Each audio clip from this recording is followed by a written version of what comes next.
Journey to the Center of the Earth by Jules Verne. Chapter 21. Compassion fuses the professor's heart. Next day we started early. We had to hasten forward. It was a 3 days' march to the crossroads. I will not speak of the sufferings we endured in our return. My uncle bore them with the angry impatience of a man obliged to own his weaknesses. Hans, with the resignation of his passive nature, I confess, with complaints and expressions of despair. I had no spirit to oppose this ill fortune. As I had foretold, the water failed entirely by the end of the first day's retrograde march. Our fluid aliment was now nothing but gin, but this infernal fluid burned my throat, and I could not even endure the sight of it. I found the temperature and the air stifling. Fatigue paralyzed my limbs. More than once I dropped down motionless. Then there was a halt, and my uncle and the Icelander did their best to restore me. But I saw that the former was struggling painfully against excessive fatigue and the tortures of thirst. At last, on Tuesday, July 8th, we arrived on our hands and knees and half dead at the junction of the two roads. There, I dropped like a lifeless lump, extended on the lava soil. It was 10 in the morning. Hans and my uncle, clinging to the wall, tried to nibble a few bits of biscuit. Long moans escaped from my swollen lips. After some time, my uncle approached me and raised me in his arms. "Poor boy," said he, in genuine tones of compassion. I was touched with these words, not being accustomed to see the excitable professor in a softened mood. I grasped his trembling hands in mine. He let me hold them and looked at me. His eyes were moistened. Then I saw him take the flask that was hanging at his side. To my amazement, he placed it on my lips. "Drink," said he. Had I heard him? Was my uncle beside himself? I stared at him stupidly and felt as if I could not understand him. "Drink," he said again, and raising his flask, he emptied it every drop between my lips. Oh, infinite pleasure! A slender sip of water came to moisten my burning mouth. It was but one sip, but it was enough to recall my ebbing life. I thanked my uncle with clasped hands. "Yes," he said, "a draught of water. But it is the very last, you hear, the last. I had kept it as a precious treasure at the bottom of my flask. 20 times, nay, 100 times have I fought against a frightful impulse to drink it off, but no, Axel, I kept it for you." "My dear uncle," I said, whilst hot tears trickled down my face. "Yes, my poor boy. I knew that as soon as you arrived at these crossroads, you would drop half dead, and I kept my last drop of water to reanimate you." "Thank you. Thank you," I said. Although my thirst was only partially quenched, yet some strength had returned. The muscles of my throat, until then contracted, now relaxed again, and the inflammation of my lips abated somewhat, and I was now able to speak. "Let us see," I said. "We have now but one thing to do. We have no water. We must go back." While I spoke, my uncle avoided looking at me. He hung his head down. His eyes avoided mine. "We must return," I exclaimed vehemently. "We must go back on our way to Schnaffel. May God give us strength to climb up the crater again." "Return," said my uncle, as if he was rather answering himself than me. "Yes, return without the loss of a minute." A long silence followed. "So then, Axel," replied the professor ironically. "You have found no courage or energy in these few drops of water?" "Courage? I see you just as feeble-minded as you were before, and still expressing only despair." What sort of a man was this I had to do with, and what schemes was he now revolving in his fearless mind? "What? You won't go back?" "Should I renounce this expedition just when we have the fairest chance of success? Never." "Then must we resign ourselves to destruction?" "No, Axel, no. Go back. Hans will go with you. Leave me to myself." "Leave you here?" "Leave me, I tell you. I have undertaken this expedition. I will carry it out to the end, and I will not return. Go, Axel, go." My uncle was in high state of excitement. His voice, which had for a moment been tender and gentle, had now become hard and threatening. He was struggling with gloomy resolutions against impossibilities. I would not leave him in this bottomless abyss, and on the other hand, the instinct of self-preservation prompted me to fly. The guide watched this scene with his usual phlegmatic unconcern, yet he understood perfectly well what was going on between his two companions. The gestures themselves were sufficient to show that we were each bent on taking a different road. But Hans seemed to take no part in a question upon which depended his life. He was ready to start at a given signal, or to stay, if his master so willed it.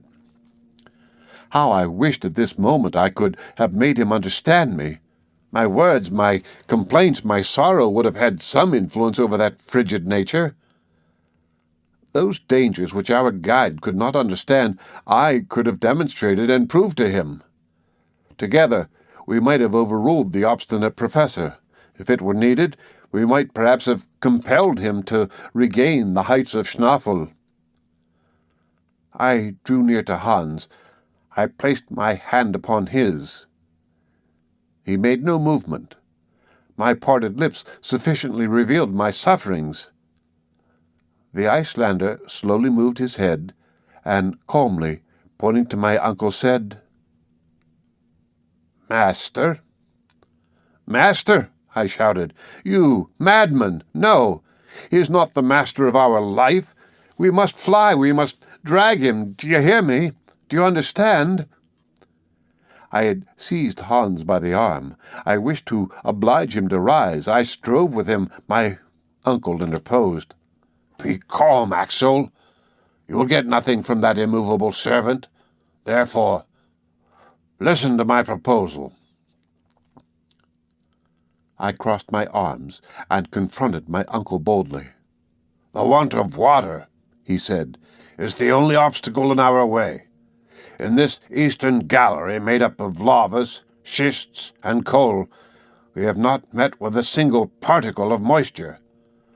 Perhaps we shall be more fortunate if we follow the western tunnel." I shook my head incredulously. "Hear me to the end," the professor went on with a firm voice. "Whilst you were lying there motionless, I went to examine the conformation of that gallery.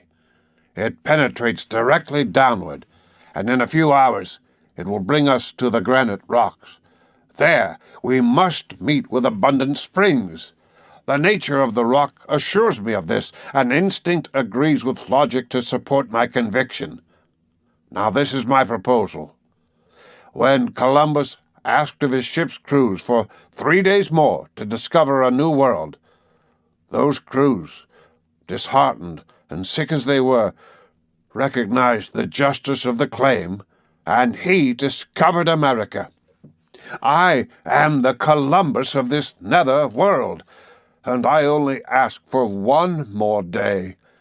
If in a single day I have not met with the water that we want, I swear to you, we will return to the surface of the earth." In spite of my irritation, I was moved with these words, as well as with the violence my uncle was doing to his own wishes in making so hazardous a proposal.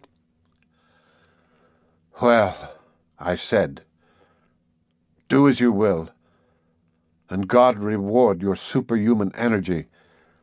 You have now but a few hours to tempt fortune. Let us start. The end of Chapter 21 of A Journey to the Center of the Earth by Jules Verne. Read by Rick Kistner for Lit to Go on the web at fcit.usf.edu.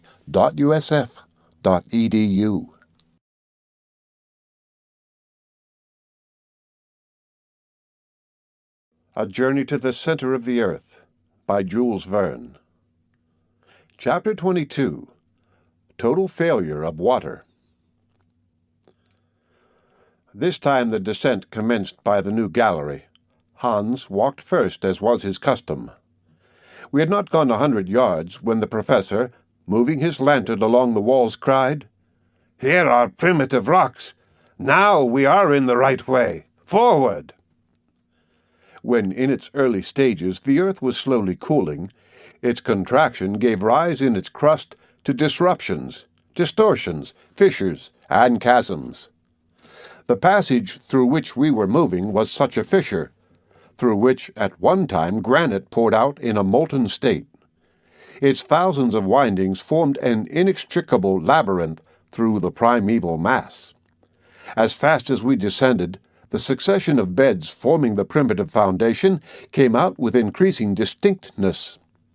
Geologists consider this primitive matter to be the base of the mineral crust of the earth, and have ascertained it to be composed of 3 different formations: schist, gneiss, and mica schist, resting upon that unchangeable foundation, the granite. Never had mineralogists found themselves in so marvelous a situation to study nature in situ. What the boring machine, an insensible, inert instrument, was unable to bring to the surface of the inner structure of the globe, we were able to peruse with our own eyes and handle with our own hands. Through the beds of schist, colored with delicate shades of green, ran in winding courses threads of copper and manganese, with traces of platinum and gold. I thought, what riches are here buried at an unapproachable depth in the earth, hidden forever from the covetous eyes of the human race.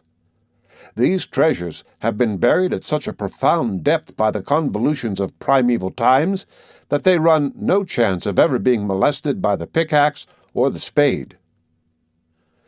To the schists succeeded gneiss, partially stratified, remarkable for the parallelism and regularity of its lamina.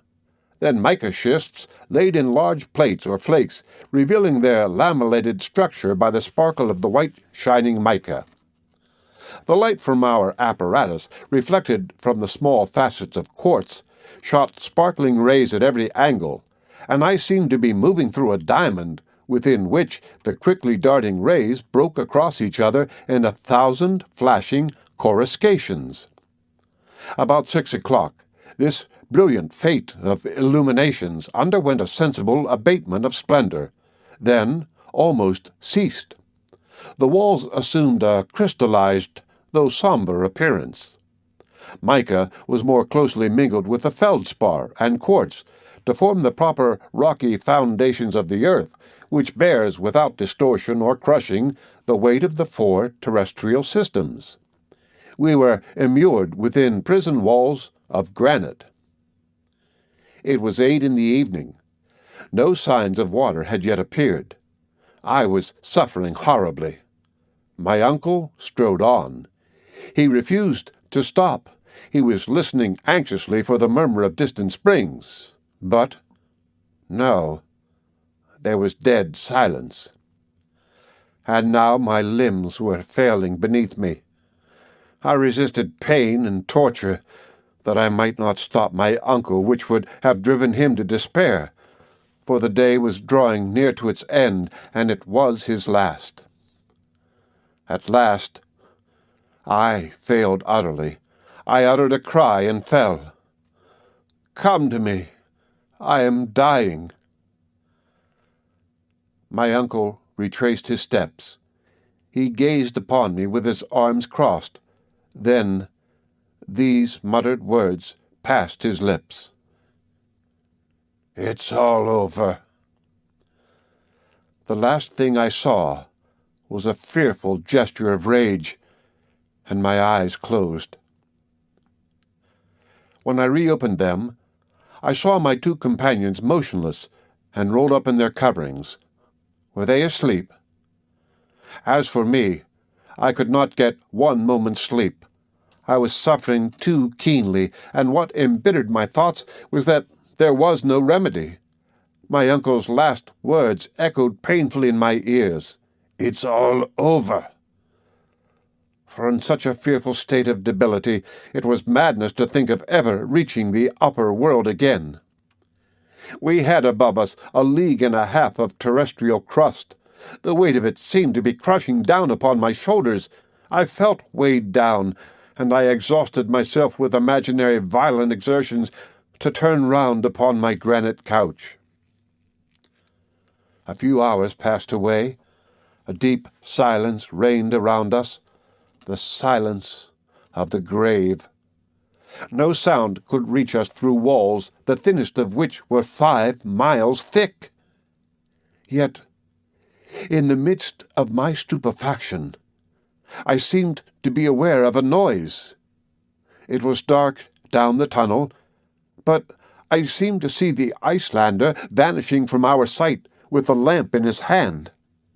Why was he leaving us? Was Hans going to forsake us? My uncle was fast asleep. I wanted to shout, but my voice died upon my parched and swollen lips. The darkness became deeper, and the last sound died away in the far distance. "Hans has abandoned us," I cried. "Hans! Hans!"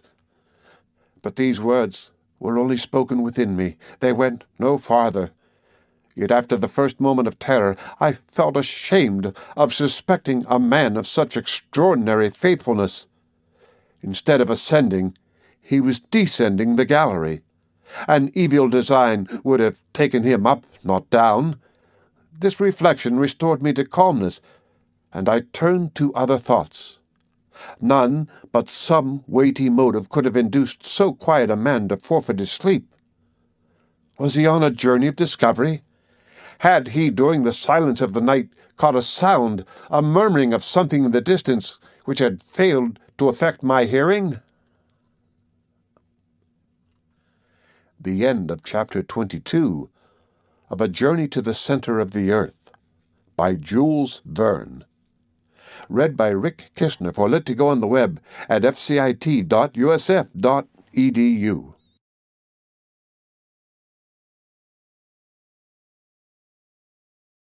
Journey to the Center of the Earth by Jules Verne. Chapter 23. Water Discovered. For a whole hour, I was trying to work out in my delirious brain the reasons which might have influenced this seemingly tranquil huntsman. The absurdest notions ran in utter confusion through my mind. I thought madness was coming on. But at last, a sound of footsteps was heard in the dark abyss. Hans was approaching.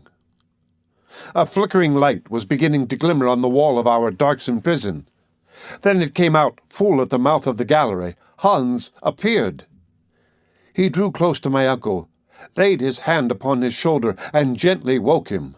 My uncle rose up. "What is the matter?" he asked. "Whatten?" replied the huntsman. No doubt, under the inspiration of intense pain, everybody becomes endowed with the gifts of diverse tongues. I did not know a word of Danish, yet instinctively I understood the word he had uttered. "Water? Water!" I cried, clapping my hands and gesticulating like a madman.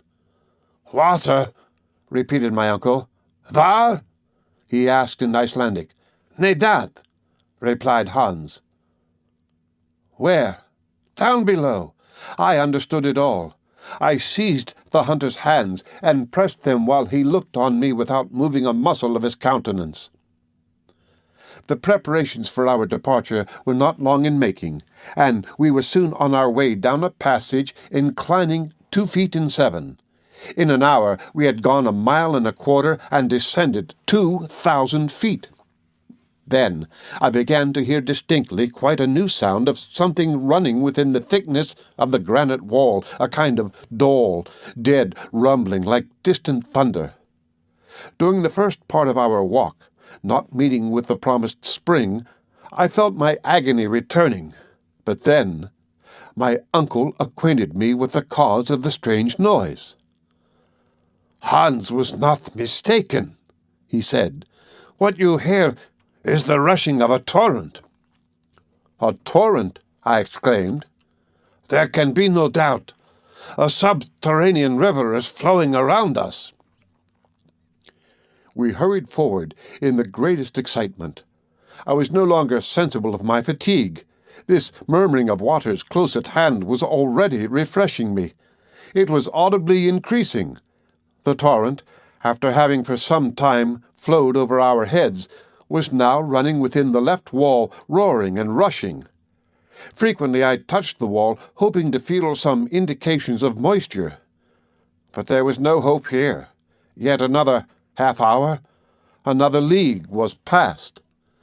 Then it became clear that the hunter had gone no farther. Guided by an instinct peculiar to mountaineers, he had, as it were, felt this torrent through the rock.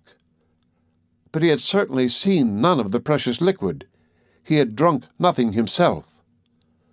Soon it became evident that if we continued our walk, we should widen the distance between ourselves and the stream, the noise of which was becoming fainter. We returned. Hans stopped where the torrent seemed closest. I sat near the wall, while the waters were flowing past me at a distance of 2 feet with extreme violence. But there was a thick granite wall between us and the object of our desires. Without reflection, without asking if there were any means of procuring the water, I gave way to a movement of despair. Hans glanced at me with, I thought, a smile of compassion. He rose and took the lamp. I followed him. He moved towards the wall. I looked on. He applied his ear against the dry stone and moved it slowly to and fro, listening intently. I perceived at once that he was examining to find the exact place where the torrent could be heard the loudest. He met with that point on the left side of the tunnel at 3 feet from the ground. I was stirred up with excitement. I hardly dared guess what the hunter was about to do. But I could not but understand and applaud and cheer him on when I saw him lay hold of the pickaxe to make an attack upon the rock. "We are saved!" I cried. "Yes," cried my uncle, almost frantic with excitement. "Hans is right. Capital fellow! Who but he would have thought of it?" Yes, who but he? Such an expedient, however simple, would never have entered into our minds. True, it seemed most hazardous to strike a blow of the hammer in this part of the earth's structure. Suppose some displacement should occur and crush us all. Suppose the torrent, bursting through, should drown us in a sudden flood. There was nothing vain in these fancies, but still, no fears of falling rocks or rushing floods could stay us now, and our thirst was so intense that, to satisfy it, we would have dared the waves of the North Atlantic. Hans set about the task which my uncle and I together could not have accomplished. If our impatience had armed our hands with power, we should have shattered the rock into 1,000 fragments. Not so Hans. Full of self-possession, he calmly wore his way through the rock with a steady succession of light and skillful strokes. Working through an aperture 6 inches wide at the outside, I could hear a louder noise of flowing waters, and I fancied I could feel the delicious liquid refreshing my parched lips. The pick had soon penetrated 2 feet into the granite partition, and our man had worked for above an hour. I was in an agony of impatience. My uncle wanted to employ stronger measures, and I had some difficulty in dissuading him. Still, He had just taken a pickaxe in his hand when a sudden hissing was heard, and a jet of water spurted out with violence against the opposite wall. Hans, almost thrown off his feet by the violence of the shock, uttered a cry of grief and disappointment, of which I soon understood the cause, when, plunging my hands into the spouting torrent, I withdrew them in haste, for the water was scalding hot. "The water is at the boiling point," I cried. "Well, never mind. Let it cool," my uncle replied. The tunnel was filling with steam, whilst a stream was forming, which by degrees wandered away into subterranean windings, and soon we had the satisfaction of swallowing our first draught. Could anything be more delicious than the sensation that our burning intolerable thirst was passing away and leaving us to enjoy comfort and pleasure? But where was this water from? No matter, it was water, and though still warm, it brought life back to the dying. I kept drinking without stopping, and almost without tasting. At last, after a most delightful time of reviving energy, I cried, "Why, this is a chalybeate spring!" "Nothing could be better for the digestion," said my uncle. "It is highly impregnated with iron. It will be as good for us as going to the spa or to Splitch." "Well, it is delicious." "Of course it is. Water should be found 6 miles underground.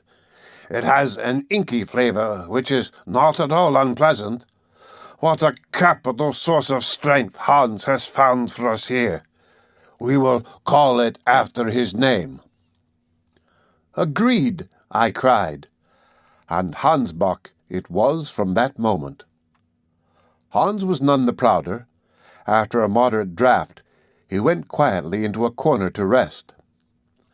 "Now," I said, "we must not lose this water."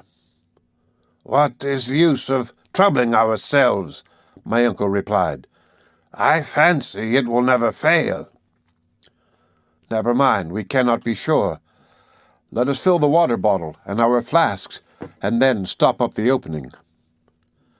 My advice was followed so far as getting in a supply, but the stopping up of the hole was not so easy to accomplish. It was in vain that we took up fragments of granite and stuffed them in with tow. We only scalded our hands without succeeding. The pressure was too great, and our efforts were fruitless.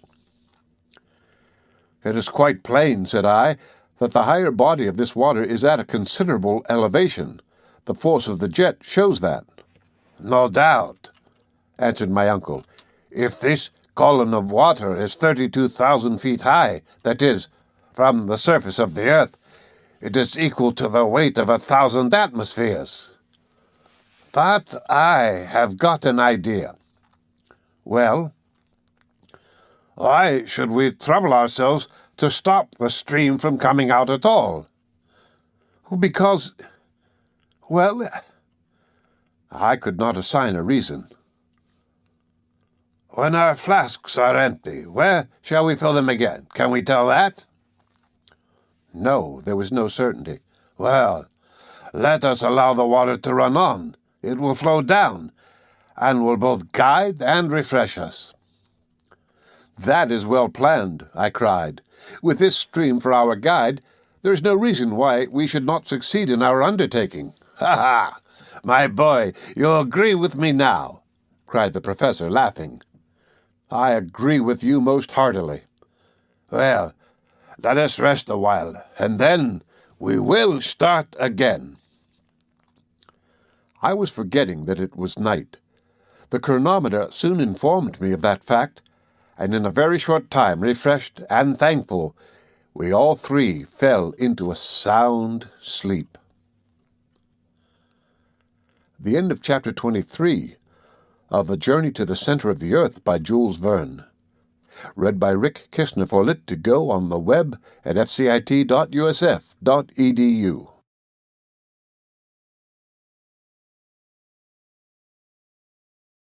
A Journey to the Center of the Earth by Jules Verne. Chapter 24. Well said, old mole, canst thou work in the ground so fast? By the next day, we had forgotten all our sufferings. At first I was wondering that I was no longer thirsty, and I was for asking for the reason. The answer came in the murmuring of the stream at my feet. We breakfasted and drank of this excellent chalybeate water. I felt wonderfully stronger, and quite decided upon pushing on. Why should not so firmly convinced a man as my uncle, furnished with so industrious a guide as Hans, and accompanied by so determined a nephew as myself, go on to final success? Such were the magnificent plans which struggled for mastery within me. If it had been proposed to me to return to the summit of Schnaffel, I should have indignantly declined. Most fortunately, all we had to do was to descend. "Let us start," I cried, awakening by my shouts the echoes of the vaulted hollows of the earth. On Thursday, at 8 a.m., we started afresh. The granite tunnel, winding from side to side, earned us past unexpected turns, and seemed almost to form a labyrinth, but on the whole its direction seemed to be southeasterly. My uncle never ceased to consult his compass, to keep account of the ground gone over. The gallery dipped down a very little way from the horizontal, scarcely more than 2 inches in a fathom, and the stream ran gently, murmuring at our feet. I compared it to a friendly genius guiding us underground, and caressed with my hand the soft naiad whose comforting voice accompanied our steps. With my reviving spirits, these mythological notions seemed to come unbidden. As for my uncle, he was beginning to storm against the horizontal road. He loved nothing better than a vertical path, but this way seemed indefinitely prolonged, and instead of sliding along the hypotenuse, as we were now doing, he would willingly have dropped down the terrestrial radius. But there was no help for it, and as long as we were approaching the center at all, we felt that we must not complain. From time to time a steeper path appeared. Our naiad then began to tumble before us with a hoarser murmur, and we went down with her to a greater depth. On the whole, that day and the next, we made considerable way horizontally, but very little vertically. On Friday evening, the 10th of July, according to our calculations, we were 30 leagues southeast of Reykjavik, and at a depth of 2 leagues and a half. At our feet there now opened a frightful abyss. My uncle, however, was not to be daunted, and he clapped his hands at the steepness of the descent. "This would take us a long way," he cried, "and without much difficulty, for the projections in the rock form quite a staircase." The ropes were so fastened by Hans as to guard against accident, and the descent commenced. I can hardly call it perilous, for I was beginning to be familiar with this kind of exercise. This well, or abyss, was a narrow cleft in the mass of the granite, called by geologists a fault, and caused by the unequal cooling of the globe of the earth. If it had been at one time a passage for eruptive matter thrown out by Schnaffel, I still could not understand why no trace was left of its passage. We kept going down a kind of winding staircase, which seemed almost to have been made by the hand of man. Every quarter of an hour we were obliged to halt, to take a little necessary repose, and restore the action of our limbs. We then sat down upon a fragment of rock, and we talked as we ate and drank from the stream. Of course, down this fault the Hansbach fell in a cascade, and lost some of its volume. But there was enough, and to spare, to slake our thirst. Besides, when the incline became more gentle, it would of course resume its peaceable course. At this moment it reminded me of my worthy uncle in his frequent fits of impatience and anger, while below it ran with the calmness of the Icelandic hunter. On the 6th and 7th of July, we kept following the spiral curves of this singular well, penetrating in actual distance no more than 2 leagues, but being carried to a depth of 5 leagues below the level of the sea. But on the 8th, about noon, the fault took towards the southeast, a much gentler slope, one of about 45 degrees. Then the road became monotonously easy. It could not be otherwise, for there was no landscape to vary the stages of our journey. On Wednesday the 15th, we were 7 leagues underground and had traveled 50 leagues away from Schnathel. Although we were tired, our health was perfect, and the medicine chest had not yet had occasion to be opened.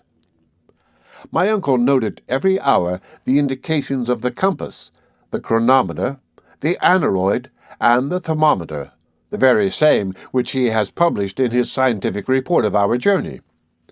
It was, therefore, not difficult to know exactly our whereabouts. When he told me that we had gone 50 leagues horizontally, I could not repress an exclamation of astonishment at the thought that we had now long left Iceland behind us. "What is the matter?" he cried. "I was reflecting that if your calculations are correct, we are no longer under Iceland." "Do you think so?" "I am not mistaken," I said, and examining the map, I added, "We have passed Cape Portland, and those 50 leagues bring us under the wide expanse of ocean." "Under the sea!" my uncle repeated, rubbing his hands with delight. "Can it be?" I said. "Is the ocean spread above our heads?" "Of course, Axel. What can be more natural? At Newcastle, are there not coal mines extending far under the sea?" It was all very well for the professor to call this so simple, but I could not feel quite easy at the thought that the boundless ocean was rolling over my head. And yet it really mattered very little whether it was the plains and mountains that covered our heads, or the Atlantic waves, as long as we were arched over by solid granite. And besides, I was getting used to this idea, for the tunnel, now running straight, now winding as capriciously in its inclines as in its turnings, but southeasterly direction, and always running deeper, was gradually carrying us to very great depths indeed. 4 days later, Saturday the 18th of July, in the evening, we arrived at a kind of vast grotto, and here my uncle paid Hans his weekly wages, and it was settled that the next day, Sunday, should be a day of rest. The end of chapter 24 of A Journey to the Center of the Earth by Jules Verne. Read by Rick Kistner for Lit2Go on the web at fcit.usf.edu.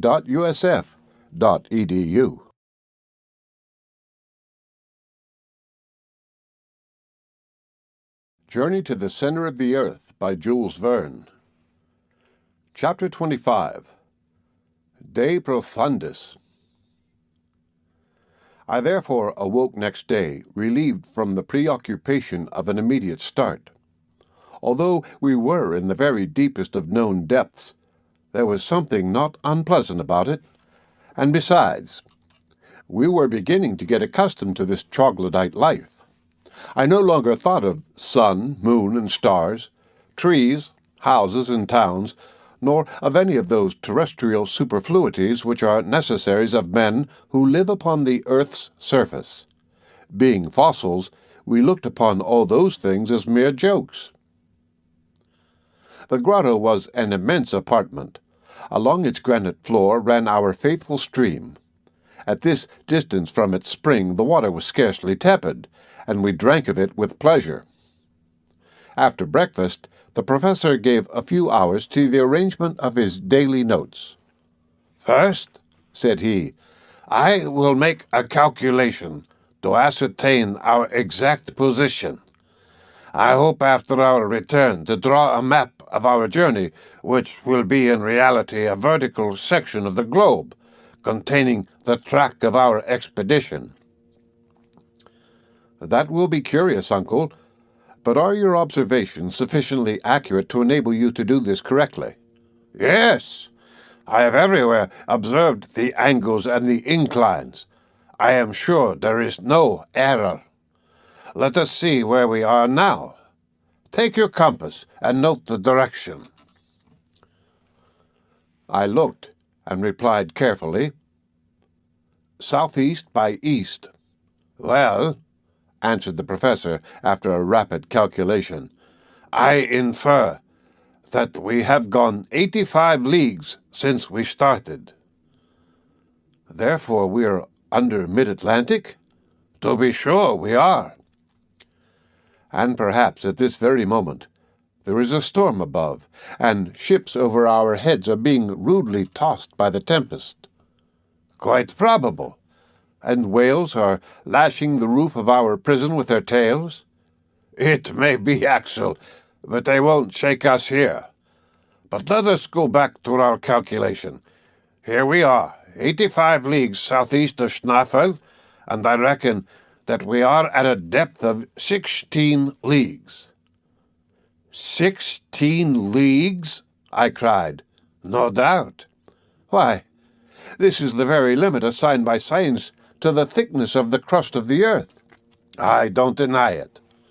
And here, according to the law of increasing temperature, there ought to be a heat of 2,732 degrees Fahrenheit. So there should, my lad. And all this solid granite ought to be running in fusion. You see that it is not so, and that, as so often happens, facts come to overthrow theories. I am obliged to agree, but, after all, it is surprising. What does the thermometer say? 27 6/10, 82 degrees Fahrenheit. Therefore, the savants are wrong by 2,705 degrees, and the proportional increase is a mistake. Therefore, Humphrey Davy was right, and I am not wrong in following him.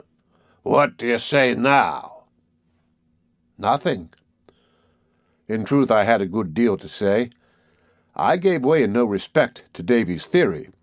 I still held to the central heat, although I did not feel its effects. I preferred to admit it in truth that this chimney of an extinct volcano lined with lavas, which are non-conductors of heat, did not suffer the heat to pass through its walls. But without stopping to look up new arguments, I simply took up our situation such as it was. Well, admitting all your calculations to be quite correct, you must allow me to draw one rigid result therefrom. What is it? Speak freely. At the latitude of Iceland, where we now are, the radius of the earth, the distance from the center to the surface, is about 1,583 leagues. Let us say, in round numbers, 1,600 leagues, or 4,800 miles. Out of 1,600 leagues, we have gone 12. So you say. And these 12 at a cost of 85 leagues diagonally? Exactly so. In 20 days? Yes. Now, 16 leagues are the 100th part of the Earth's radius. At this rate, we shall be 2,000 days, or nearly 5 years and a half, in getting to the center. No answer was vouchsafed to this rational conclusion. Without reckoning, too, that if a vertical depth of 16 leagues can be attained only by a diagonal descent of 84, it follows that we must go 8,000 miles in a southeasterly direction, so that we shall emerge from some point in the Earth's circumference instead of getting to the center. Confusion to all your figures and all your hypotheses besides, shouted my uncle in a sudden rage. What is the basis of them all? How do you know that this passage does not run straight to our destination? Besides, there is a precedent. What one man has done, another may do. I hope so, but still, I may be permitted. You shall have my leave to hold your tongue, Axel. but not to talk in that irrational way. I could see the awful professor bursting through my uncle's skin, and I took timely warning. Now look at your aneroid. What does that say? It says we are under considerable pressure. Very good. So, you see that by going gradually down and getting accustomed to the density of the atmosphere, we don't suffer at all. Nothing except a little pain in the ears. That is nothing, and you may get rid of that even quicker by breathing fast whenever you feel the pain. Exactly so, I said, determined not to say a word that might cross my uncle's prejudices. There is even positive pleasure in living in this dense atmosphere. Have you observed how intense sound is down here? No doubt it is. A deaf man would soon learn to hear perfectly. But won't this density augment? Yes, according to a rather obscure law. It is well known that the weight of bodies diminishes as fast as we descend. You know that it is at the surface of the globe that weight is most sensibly felt, and that at the center there is no weight at all. I am aware of that, but tell me, will not air at last acquire the density of water? Of course, under a pressure of 710 atmospheres. And how lower down still? Lower down, the density will still increase. But how shall we go down then? Why, we must fill our pockets with stones. Well, indeed, my worthy uncle, you are never at a loss for an answer. I dared venture no farther into the region of probabilities, for I might presently have stumbled upon an impossibility which would have brought the professor on the scene when he was not wanted. Still, it was evident that the air, under a pressure which might reach that of thousands of atmospheres, would at last reach the solid state, and then, even if our bodies could resist the strain, we should be stopped, and no reasonings would be able to get us on any farther. But I did not advance this argument. My uncle would have met it with his inevitable secnusum, a precedent which possessed no weight with me, for even if the journey of the learned Icelander were really attested, there was one very simple answer, that in the 16th century there was neither barometer or aneroid, and therefore secnusum could not tell how far he had gone. But I kept this objection to myself, and waited the course of events. The rest of the day was passed in calculations and in conversations. I remained a steadfast adherent of the opinions of Professor Liedenbrock, and I envied the stolid indifference of Hans, who, without going into causes and effects, went on with his eyes shut wherever his destiny guided him. The end of Chapter 25 of Journey to the Center of the Earth by Jules Verne. Read by Rick Kishner for Lit2Go on the web at fcit.usf.edu.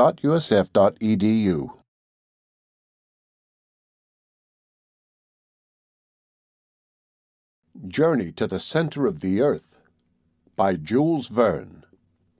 Chapter 26. The Worst Peril of All. It must be confessed that hitherto things had not gone on so badly, and that I had small reason to complain. If our difficulties became no worse, we might hope to reach our end, and to what a height of scientific glory we should then attain. I had become quite a Liedenbrock in my reasonings. Seriously, I had. But would this state of things last in the strange place we had come to? Perhaps it might. For several days, steeper inclines, some even frightfully near to the perpendicular, brought us deeper and deeper into the mass of the interior of the earth. Some days we advanced nearer to the center by 1.5 leagues, or nearly 2 leagues. These were perilous descents, in which the skill and marvelous coolness of Hans were invaluable to us. That unimpassioned Icelander devoted himself with incomprehensible deliberation, and thanks to him, we crossed many a dangerous spot which we should never have cleared alone. But his habit of silence gained upon him day by day, and was infecting us. External objects produce decided effects upon the brain. A man shut up between four walls soon loses the power to associate words and ideas together. How many prisoners in solitary confinement become idiots, if not mad, for want of exercise for the thinking faculty? During the fortnight following our last conversation, no incident occurred worthy of being recorded. But I have good reason for remembering one very serious event which took place at this time, and of which I could scarcely now forget the smallest details. By the 7th of August, our successive descents had brought us to a depth of 30 leagues, that is, that for a space of 30 leagues there were over our heads solid beds of rock, ocean, continents, and towns. We must have been 200 leagues from Iceland. On that day, the tunnel went down a gentle slope. I was ahead of the others. My uncle was carrying one of the Ruhmkorff lamps, and I the other. I was examining the beds of granite. Suddenly, turning round, I observed that I was alone. Well, well, I thought, I have been going too fast, or Hans and my uncle have stopped on the way. Come, this won't do. I must join them. Fortunately, there is not much of an ascent.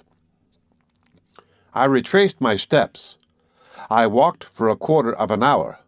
I gazed into the darkness. I shouted. No reply.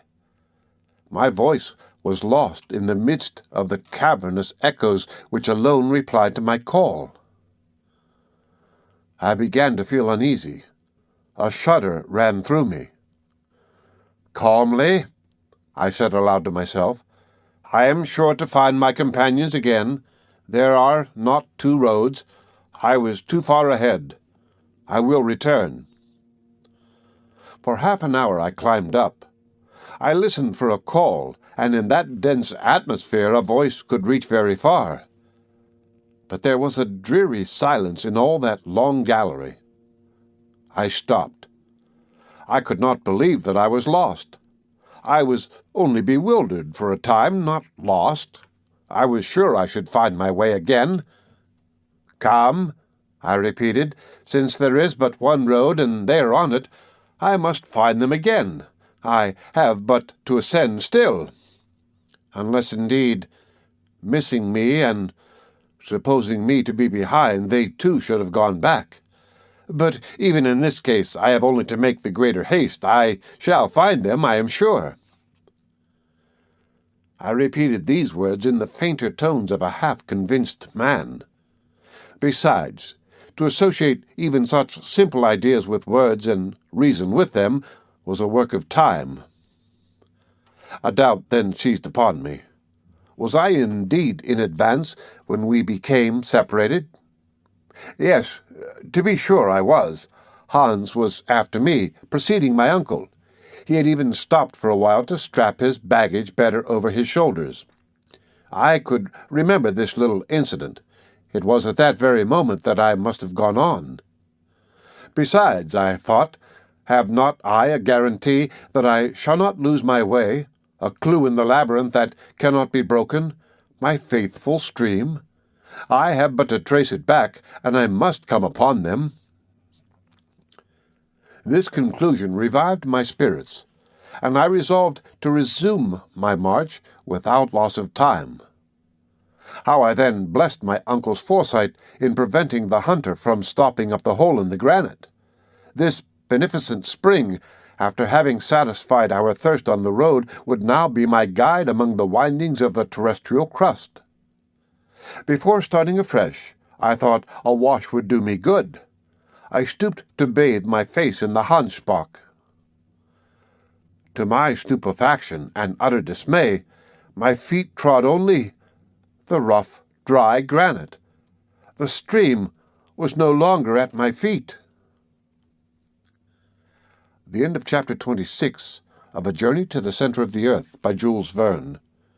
Read by Rick Kishner for Lit2Go on the web at fcit.usf.edu. audiobook.edu.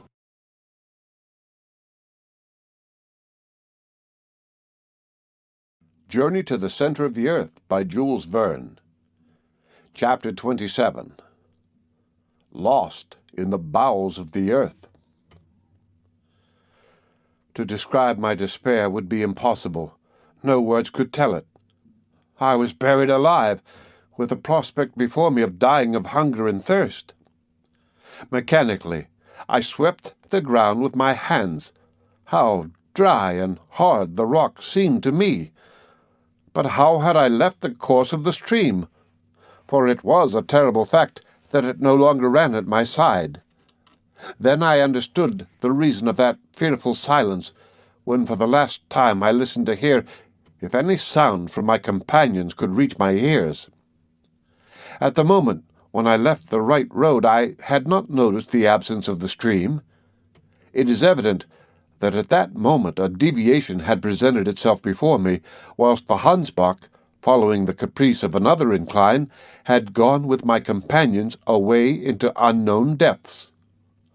How was I to return? There was not a trace of their footsteps or of my own, for the foot left no mark upon the granite floor. I racked my brain for a solution of this impracticable problem. One word described my position: lost. Lost at an immeasurable depth. 30 leagues of rock seemed to weigh upon my shoulders with a dreadful pressure. I felt crushed. I tried to carry back my ideas to things on the surface of the earth. I could scarcely succeed. Hamburg, the house in the Knigstrasse, my poor Graben. All that busy world underneath which I was wandering about was passing in rapid confusion before my terrified memory.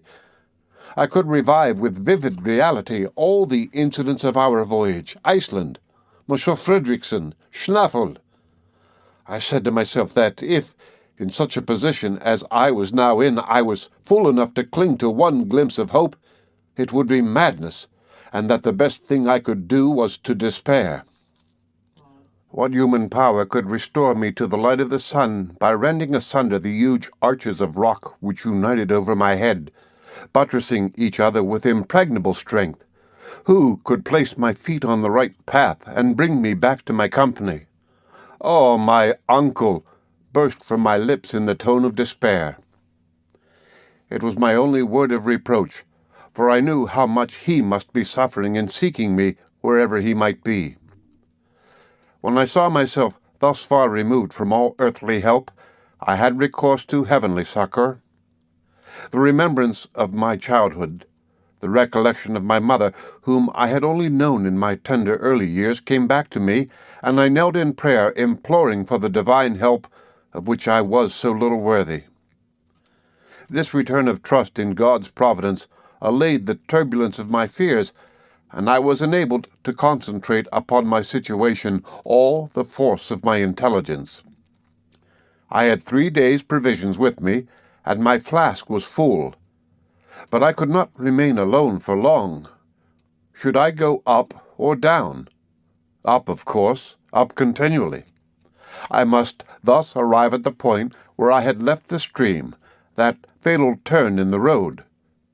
With the stream at my feet, I might hope to regain the summit of Schnaffel. Why had I not thought of that sooner? Here was evidently a chance of safety. The most pressing duty was to find out again the course of the Hansbach.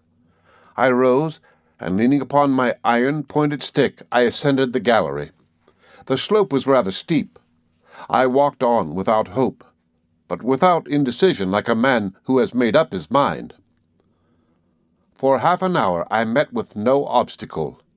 I tried to recognize my way by the form of the tunnel, by the projections of certain rocks, by the disposition of the fractures. But no particular sign appeared, and I soon saw that this gallery could not bring me back to the turning point. It came to an abrupt end. I struck against an impenetrable wall, and fell down upon the rock. Unspeakable despair then seized upon me. I lay overwhelmed, aghast. My last hope was shattered against this granite wall. Lost in this labyrinth whose windings crossed each other in all directions, it was no use to think of flight any longer. Here I must die the most dreadful of deaths. And strange to say, the thought came across me that when some day my petrified remains should be found 30 leagues below the surface in the bowels of the earth, the discovery might lead to grave scientific discussions. I tried to speak aloud, but hoarse sounds alone passed my dry lips. I panted for breath. In the midst of my agony, a new terror laid hold of me. In falling, my lamp had got wrong. I could not set it right, and its light was paling and would soon disappear altogether. I gazed painfully upon the luminous current growing weaker and weaker in the wire coil. A dim procession of moving shadows seemed slowly unfolding down the darkening walls. I scarcely dared to shut my eyes for one moment, for fear of losing the least glimmer of this precious light. Every instant it seemed about to vanish, and the dense blackness to come rolling in palpably upon me.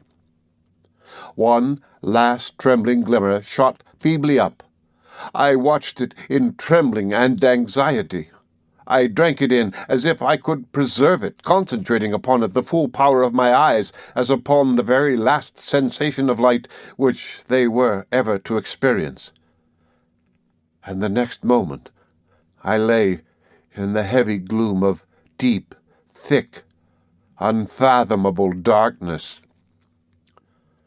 A terrible cry of anguish burst from me. Upon earth, in the midst of the darkest night, light never abdicates its functions altogether. It is still subtle and diffusive, but whatever little there may be, the eye still catches that little. Here, there was not an atom. The total darkness made me totally blind. Then I began to lose my head. I arose with my arms stretched out before me, attempting painfully to feel my way. I began to run wildly, hurrying through the inextricable maze, still descending, still running through the substance of the earth's thick crust, a struggling denizen of geological faults, crying, shouting, yelling, soon bruised by contact with the jagged rock, falling and rising again, bleeding, trying to drink the blood which covered my face, and even waiting for some rock to shatter my skull against. I shall never know whither my mad career took me. After the lapse of some hours, no doubt exhausted, I fell like a lifeless lump at the foot of the wall and lost all consciousness. The end of Chapter 27 of A Journey to the Center of the Earth by Jules Verne. Read by Rick Kishner for Lit2Go on the web at fcit.usf.edu.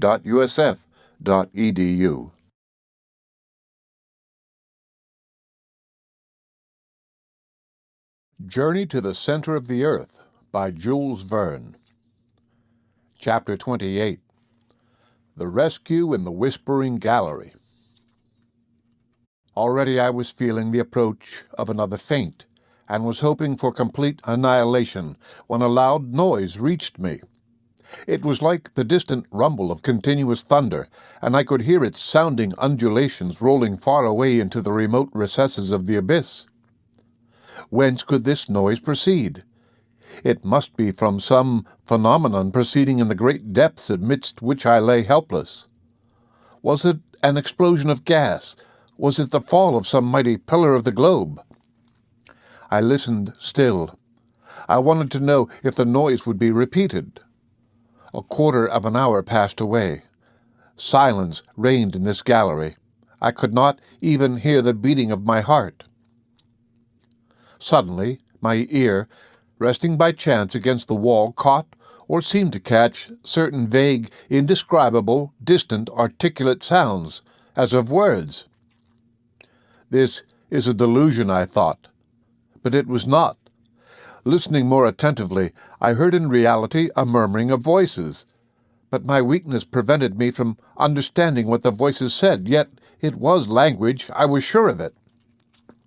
For a moment, I feared the words might be my own, brought back by the echo. Perhaps I had been crying out unknown to myself. I closed my lips firmly and laid my ear against the wall again. Yes, truly, someone is speaking. Those are words. Even a few feet from the wall, I could hear distinctly. I succeeded in catching uncertain, strange, undistinguishable words. They came as if pronounced in low, murmured whispers. The word "forlerod" was several times repeated in a tone of sympathy and sorrow. "Help!" I cried with all my might. "Help!" I listened. I watched in the darkness for an answer, a cry, a mere breath of sound, but nothing came. Some minutes passed. A whole world of ideas had opened in my mind. I thought that my weakened voice could never penetrate to my companions. "It is they," I repeated. "What other men can be 30 leagues underground?" I again began to listen. Passing my ear over the wall from one place to another, I found the point where the voices seemed to be best heard.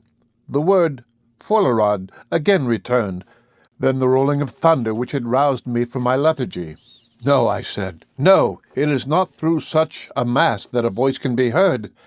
I am surrounded by granite walls, and the loudest explosion could never be heard here. This noise comes along the gallery. There must be here some remarkable exercise of acoustic laws." I listened again, and this time, yes, this time, I did distinctly hear my name pronounced across the wide interval. It was my uncle's own voice. He was talking to the guide, and "forlerod" is a Danish word. Then I understood it all. To make myself heard, I must speak along this wall, which would conduct the sound of my voice just as wire conducts electricity. But there was no time to lose. If my companions moved but a few steps away, the acoustic phenomenon would cease. I therefore approached the wall and pronounced these words as clearly as possible. "Uncle Liedenbrock." I waited with the deepest anxiety. Sound does not travel with great velocity. Even increased density air has no effect upon its rate of traveling. It merely augments its intensity. Seconds, which seemed ages, passed away, and at last these words reached me. "Axel? Axel, is it you?" "Yes, yes," I replied. "My boy, where are you?" "Lost in the deepest darkness." "Where is your lamp?" "It is out." "And the stream?" "Disappeared." "Axel, Axel, take courage." "Wait. I am exhausted. I can't answer. Speak to me." "Courage," resumed my uncle. "Don't speak. Listen to me. We have looked for you up the gallery and down the gallery, could not find you. I wept for you, my poor boy. At last, supposing you were still on the Hansbach, we fired our guns. Our voices are audible to each other, but our hands cannot touch. But don't despair, Axel. It is a great thing that we can hear each other." During this time, I had been reflecting. A vague hope was returning to my heart. There was one thing I must know to begin with. I placed my lips close to the wall, saying, "My uncle." "My boy," came to me after a few seconds. "We must know how far we are apart." "That is easy." "You have your chronometer?" "Yes." "Well, take it. Pronounce my name, noting exactly the second when you speak. I will repeat it as soon as it shall come to me, and you will observe the exact moment when you get my answer." "Yes, and half the time between my call and your answer will exactly indicate that which my voice will take in coming to you." "Just so, my uncle. Are you ready?" "Yes." "Now attention. I am going to call your name." I put my ear to the wall, and as soon as the name Axel came, I immediately replied, Axel, then waited. 40 seconds, said my uncle. 40 seconds between the two words, so the sound takes 20 seconds in coming now. At the rate of 1,120 feet in a second, this is 22,400 feet, or 4 miles and a quarter nearly. 4 miles and a quarter, I murmured. It will soon be over, Axel. Must I go up or down? Down, for this reason. We are in a vast chamber with endless galleries. Yours must lead into it, for it seems as if all the clefts and fractures of the globe radiated round this vast cavern. So get up and begin walking. Walk on. Drag yourself along if necessary. Slide down the steep places, and at the end you will find us ready to receive you. Now, begin moving. These words cheered me up. Goodbye, Uncle, I cried. I am going. There will be no more voices heard when once I have started, so goodbye. Goodbye, Axel. Au revoir. These were the last words I heard. This wonderful underground conversation, carried on with a distance of 4 miles and a quarter between us, concluded with these words of hope. I thanked God from my heart, for it was He who had conducted me through these vast solitudes to the point where, alone of all others perhaps, the voices of my companions could have reached me. This acoustic effect is easily explained on scientific grounds. It arose from the concave form of the gallery and the conducting power of the rock. There are many examples of this propagation of sounds which remain unheard in the intermediate space. I remember that a similar phenomenon has been observed in many places, amongst others on the internal surface of the gallery of the Dome of St. Paul's in London, and especially in the midst of the curious caverns among the quarries near Syracuse, the most wonderful of which is called Dionysius's Ear. These remembrances came into my mind, and I clearly saw that since my uncle's voice really reached me, there could be no obstacle between us. Following the direction by which the sound came, of course, I should arrive in his presence if my strength did not fail me. I therefore rose. I rather dragged myself than walked. The slope was rapid, and I slid down. Soon the swiftness of the descent increased horribly, and threatened to become a fall. I no longer had the strength to stop myself.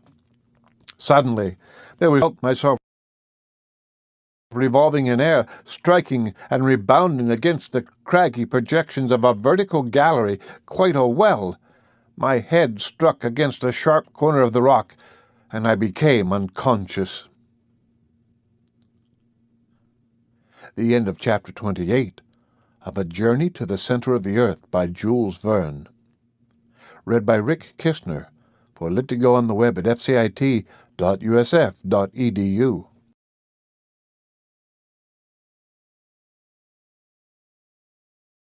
Journey to the Center of the Earth by Jules Verne. Chapter 29. Thalata, Thalata. When I came to myself, I was stretched in half-darkness, covered with thick coats and blankets.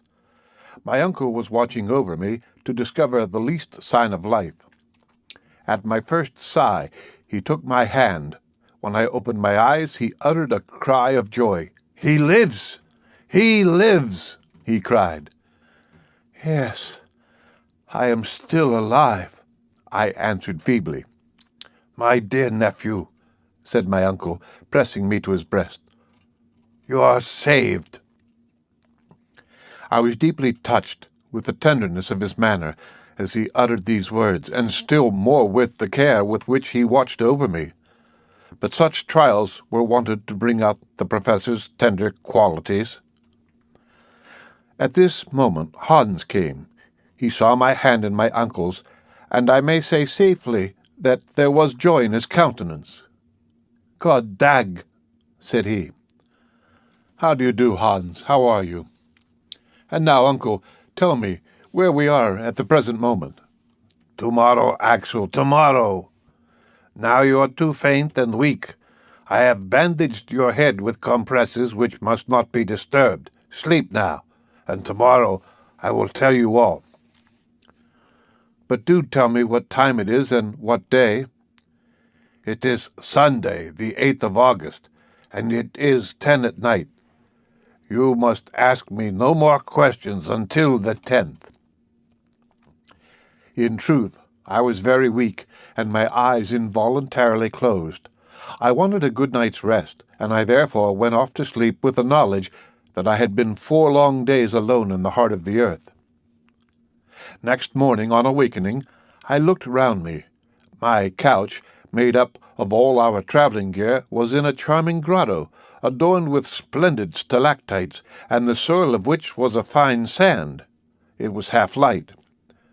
There was no torch, no lamp, yet certain mysterious glimpses of light came from without through a narrow opening in the grotto. I heard, too, a vague and indistinct noise, something like the murmuring of waves breaking upon a shingly shore, and at times I seemed to hear the whistling of wind. I wondered whether I was awake, whether I was dreaming, whether my brain, crazed by my fall, was not affected by imaginary noises. Yet neither eyes nor ears could be so utterly deceived. It is a ray of daylight, I thought, sliding in through this cleft in the rock. That is indeed the murmuring of waves. That is the rustling noise of wind. Am I quite mistaken, or have we returned to the surface of the earth? Has my uncle given up the expedition, or is it happily terminated? I was asking myself these unanswerable questions when the professor entered. "Good morning, Axel," he cried cheerily. "I feel sure you are better." "Yes, I am, indeed," said I, sitting up on my couch. "You can hardly fail to be better, for you have slept quietly. Hans and I watched you by turns, and we have noticed you were evidently recovering." "Indeed, I do feel a great deal better, and I will give you a proof of that presently if you will let me have my breakfast." "You shall eat, lad. The fever has left you. Hans rubbed your wounds with some ointment or other of which the Icelanders keep the secret, and they have healed marvelously. Our hunter is a splendid fellow." Whilst he went on talking, my uncle prepared a few provisions, which I devoured eagerly, notwithstanding his advice to the contrary. All the while I was overwhelming him with questions which he answered readily. I then learnt that my providential fall had brought me exactly to the extremity of an almost perpendicular shaft, and as I had landed in the midst of an accompanying torrent of stones, the least of which would have been enough to crush me, the conclusion was that a loose portion of the rock had come down with me. This frightful conveyance had thus carried me into the arms of my uncle, where I fell bruised, bleeding, and insensible. "Truly, it is wonderful that you have not been killed 100 times over. But for the love of God, don't let us ever separate again, or we may never see each other more." Not separate. Is the journey not over, then?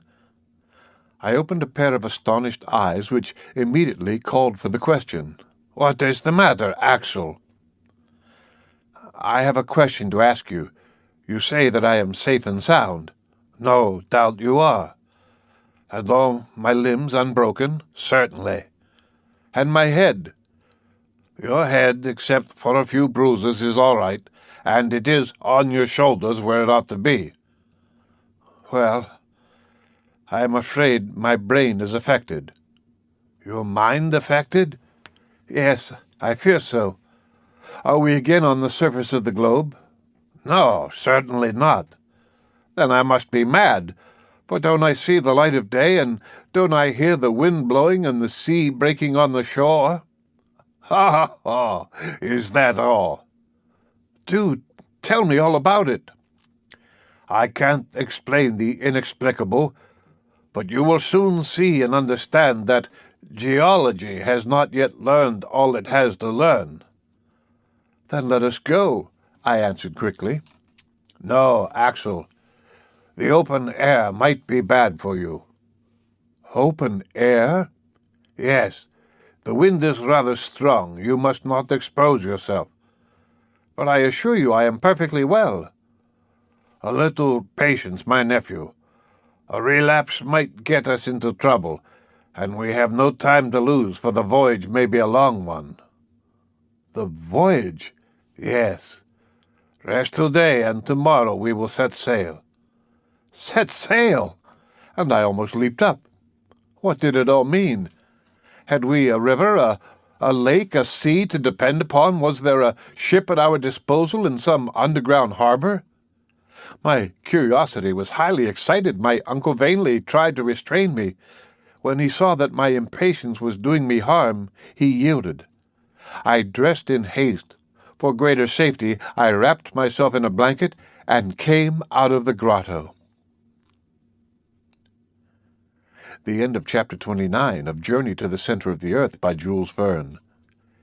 Read by Rick Kishner for Lit to Go on the web at fcit.usf.edu.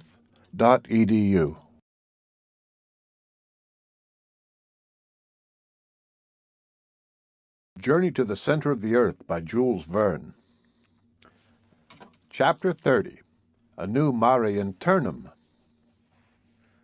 At first I could hardly see anything. My eyes, unaccustomed to the light, quickly closed.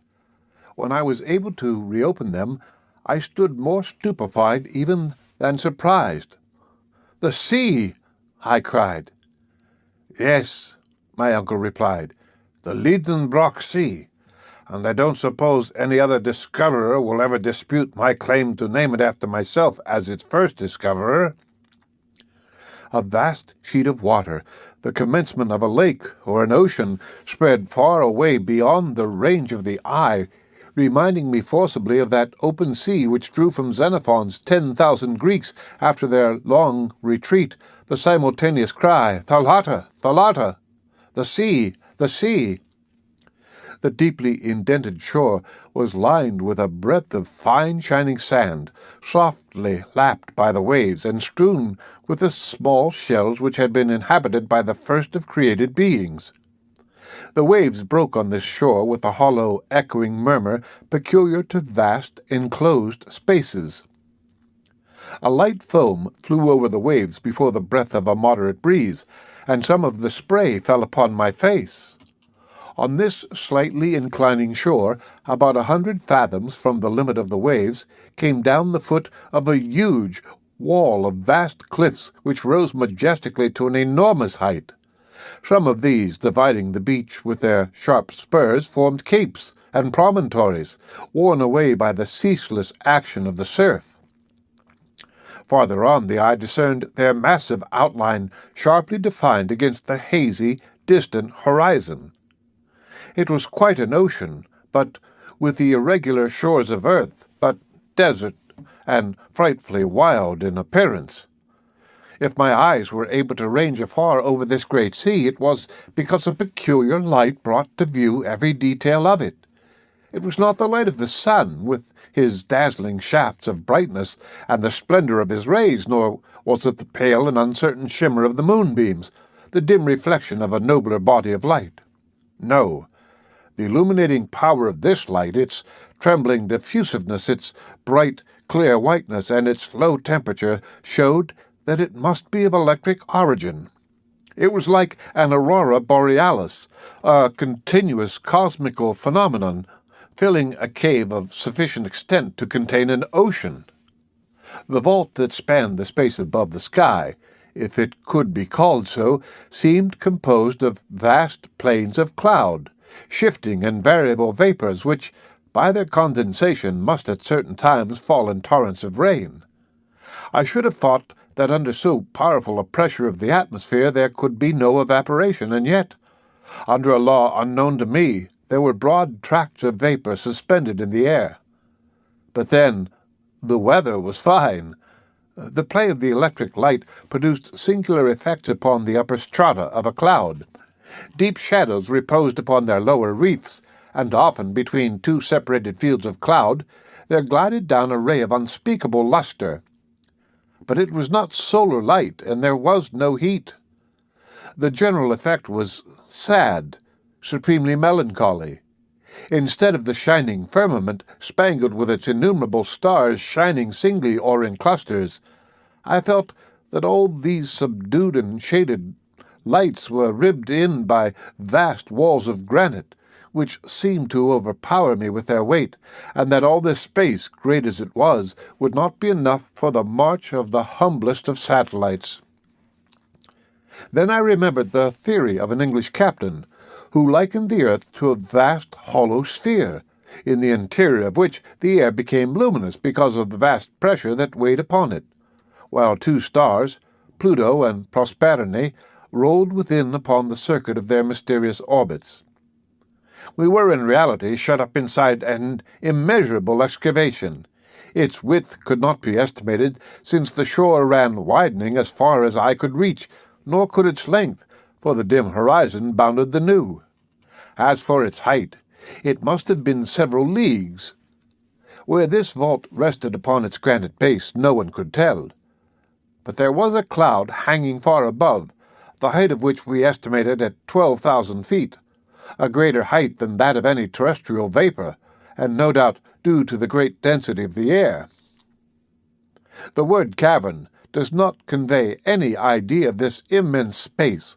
Words of human tongue are inadequate to describe the discoveries of him who ventures into the deep abysses of earth. Besides, I could not tell upon what geological theory to account for the existence of such an excavation. Had the cooling of the globe produced it? I knew of celebrated caverns from the description of travelers, but had never heard of any of such dimensions as this. If the grotto of Quachara in Colombia, visited by Humboldt, had not given up the whole of the secret of its depth to the philosopher, who investigated it to the depth of 2,500 feet, it probably did not extend much farther. The immense Mammoth Cave in Kentucky is of gigantic proportions, since its vaulted roof rises 500 feet above the level of an unfathomable lake, and travelers have explored its ramifications to the extent of 40 miles. But what were these cavities compared to that in which I stood with wonder and admiration, with its sky of luminous vapors, its bursts of electric light, and a vast sea filling its bed? My imagination felt powerless before such immensity. I gazed upon these wonders in silence. Words failed me to express my feelings. I felt as if I was in some distant planet, Uranus or Neptune, and in the presence of phenomena of which my terrestrial experience gave me no cognizance. For such novel sensations new words were wanted, and my imagination failed to supply them. I gazed, I thought, I admired with a stupefaction mingled with a certain amount of fear. The unforeseen nature of this spectacle brought back the color to my cheeks. I was under a new course of treatment with the aid of astonishment, and my convalescence was promoted by this novel system of therapeutics. Besides, the dense and breezy air invigorated me, supplying more oxygen to my lungs. It will be easily conceived that, after an imprisonment of 47 days in a narrow gallery, it was the height of physical enjoyment to breathe a moist air impregnated with saline particles. I was delighted to leave my dark grotto. My uncle, already familiar with these wonders, had ceased to feel surprise. "You feel strong enough to walk a little way now?" he asked. "Yes, certainly, and nothing could be more delightful." "Well, take my arm, Axel, and let us follow the windings of the shore." I eagerly accepted, and we began to coast along this new sea. On the left, huge pyramids of rock piled one upon another produced a prodigious titanic effect. Down their sides flowed numberless waterfalls, which went on their way in brawling but pellucid streams. A few light vapors, leaping from rock to rock, denoted the place of hot springs, and streams flowed softly down to the common basin, gliding down the gentle slopes with a softer murmur. Amongst these streams I recognized our faithful traveling companion, the Hansbach, coming to lose its little volume quietly in the mighty sea, just as if it had done nothing else since the beginning of the world. "We shall see it no more," I said with a sigh. "What matters," replied the philosopher, "whether this or another serves to guide us?" I thought him rather ungrateful. But at that moment my attention was drawn to an unexpected sight. At a distance of 500 paces, at the turn of a high promontory, appeared a high, tufted, dense forest. It was composed of trees of moderate height, formed like umbrellas, with exact geometrical outlines. The currents of wind seemed to have had no effect upon their shape, and in the midst of the windy blasts they stood unmoved and firm, just like a clump of petrified cedars. I hastened forward. I could not give any name to these singular creations. Were they some of the 200,000 species of vegetables known hitherto, and did they claim a place of their own in the lacustrine flora? No. When we arrived under their shade, my surprise turned into admiration. There stood before me productions of earth, but of gigantic stature, which my uncle immediately named. "It is only a forest of mushrooms," said he. And he was right. Imagine the large development attained by these plants which prefer a warm, moist climate. I knew that the Lycopodon giganteum attains, according to Bulliard, a circumference of 8 or 9 feet, but here were pale mushrooms 30 to 40 feet high, and crowned with a cap of equal diameter. There they stood in thousands. No light could penetrate between their huge cones, and complete darkness reigned beneath those giants. They formed settlements of domes placed in close array, like the round, thatched roofs of a Central African city. Yet I wanted to penetrate farther underneath, though a chill fell upon me as soon as I came under those cellular vaults. For half an hour we wandered from side to side in the damp shades, and it was a comfortable and pleasant change to arrive once more upon the seashore. But the subterranean vegetation was not confined to these fungi. Farther on rose groups of tall trees of colorless foliage and easy to recognize. They were lowly shrubs of earth, here attaining gigantic size. Lycopodiums 100 feet high, the huge sigillaria found in our coal mines, tree ferns as tall as our fir trees in northern latitudes, Lepidodendra with cylindrical forked stems terminated by long leaves and bristling with rough hairs like those of the cactus. "Wonderful! Magnificent! Splendid!" cried my uncle. "Here is the entire flora of the second period of the world, the transition period. These humble garden plants with us were tall trees in the early ages. Look, Axel, and admire it all. Never had the botanist such a feast as this." "You are right, my uncle. Providence seems to have preserved in this immense conservatory the antediluvian plants which the wisdom of philosophers has so sagaciously put together again." "It is a conservatory, Axel, but is it not also a menagerie?"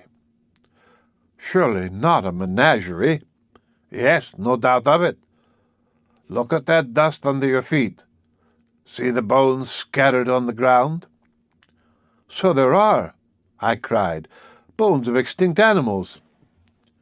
I had rushed upon these remains, formed of indestructible phosphates of lime, and without hesitation I named these monstrous bones which lay scattered about like decayed trunks of trees.